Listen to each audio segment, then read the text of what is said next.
one of Codie Sanchez's recent videos, she said this: an SBA loan is a loan from the government, and that, well, actually, let's hear it in her words. Second is the SBA loan. This is the government giving you free money. The government will give you up to 90% of the purchase price of a business to buy it. Like, pause on that for a second.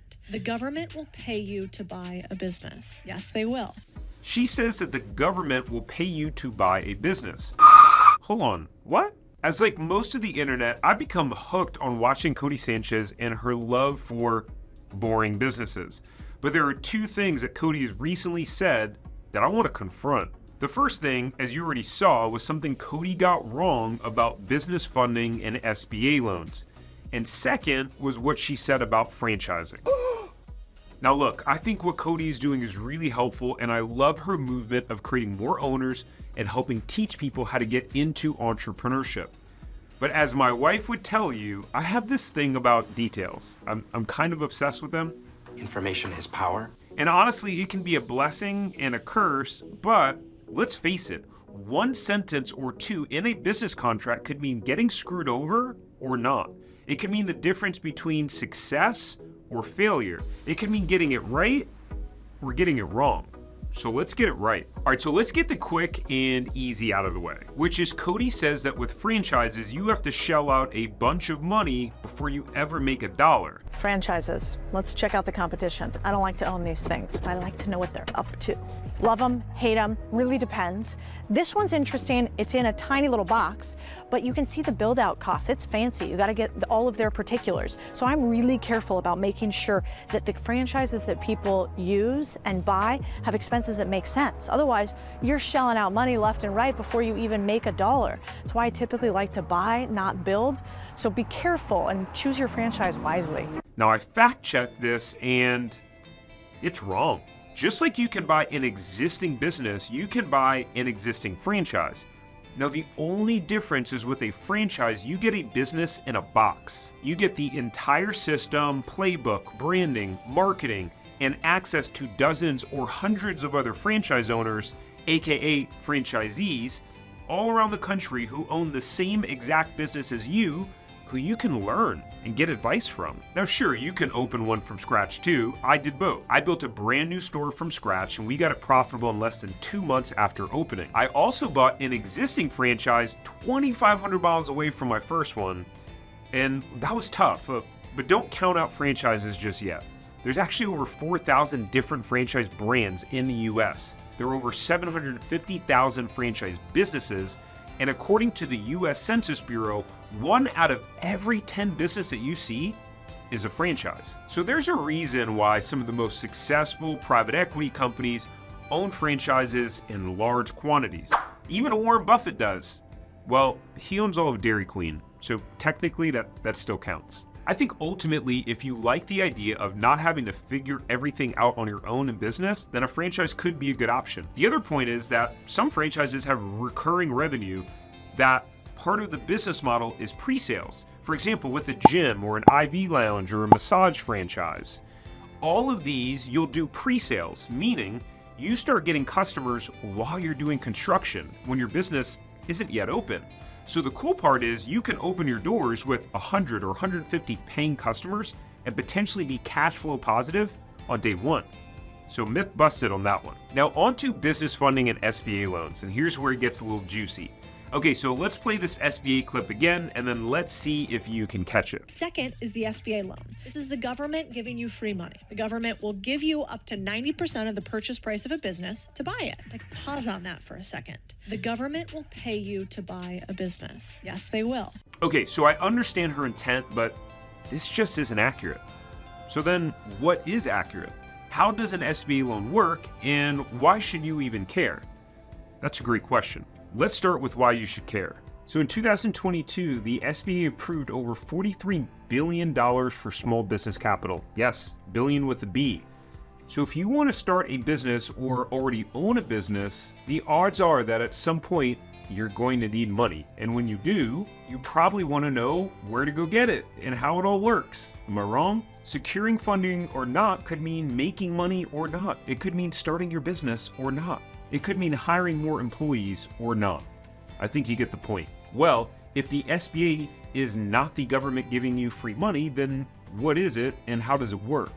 Lucky for us, I got the perfect guy to answer that question. He's an SBA loan expert. Recently, I spoke to one of my buddies, Glenn. We did an interview together on SBA loans that got about 70,000 views.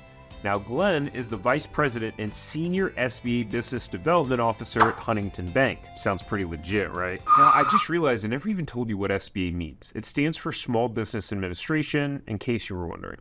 Now, you may not have heard of Huntington Bank, but they're actually the second largest SBA lender in the country by dollar amount, with over $1.2 billion of approved SBA loans just this year alone.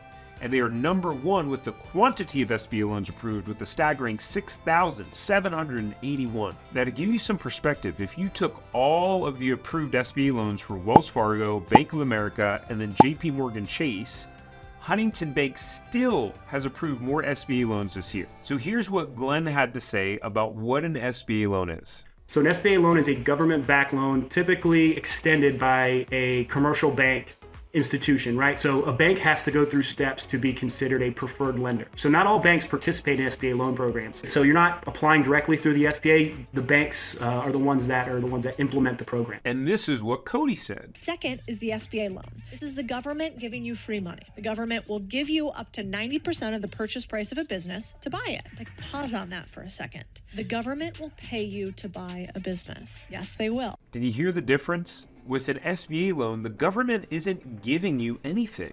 An SBA loan is a loan that's just backed by the government. It's actually the bank who's giving you the money, and even though Codie said it's free, well, it's not. SBA lenders, aka often banks, they actually charge a pretty decent amount in fees and closing costs for SBA loans. These can often be thousands of dollars, if not tens of thousands of dollars when you add up the various closing costs. Now, outside of the bank's fees that they charge for SBA loans, there's also a fee from the SBA that gets passed down to you, the borrower, that makes it even less than free. Can something be less than free? Oh, yeah, that means you pay for it. For me to explain this in a way that makes sense, I'll give you the 30-second crash course on how SBA loans work.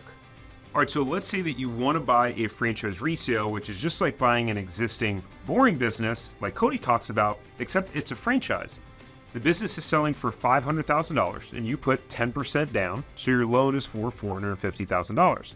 What happens is the SBA isn't actually giving you anything. Zilch, nada. The bank is actually loaning you the money, and the SBA is guaranteeing part of that loan, which just means if you fail and can't pay back the loan, the government, aka the SBA, will pay the money back to Huntington, or at least some of it. Sounds like a pretty sweet deal for the bank, right? Now, I mean, when people default on other bank loans, no one pays the bank back for it.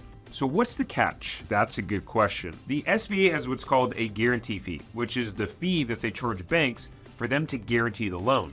The guarantee fee ranges from 2% to 3.5% of the loan amount.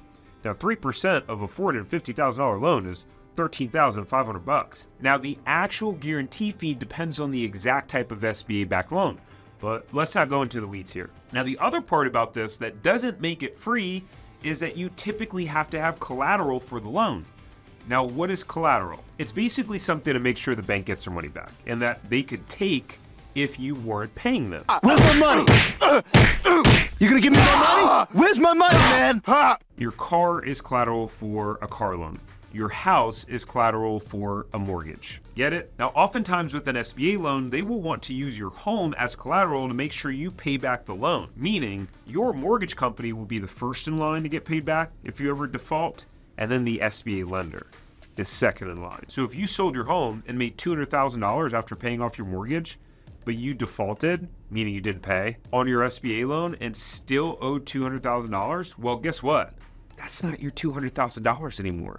The SBA lender is going to get it back. Now, none of this is to say that an SBA loan isn't a good way to fund your business. There are over 48,000 SBA loans approved as of July 2023, and it's still one of the most common ways for businesses to get funding. So Codie, keep doing your thing and advocating for small business, but I had to clear up some of the confusion. If you want to learn from my buddy Glenn on how SBA loans work, what you can use it for, and how you can actually use it to acquire real estate, then check out the podcast Glenn and I did together here.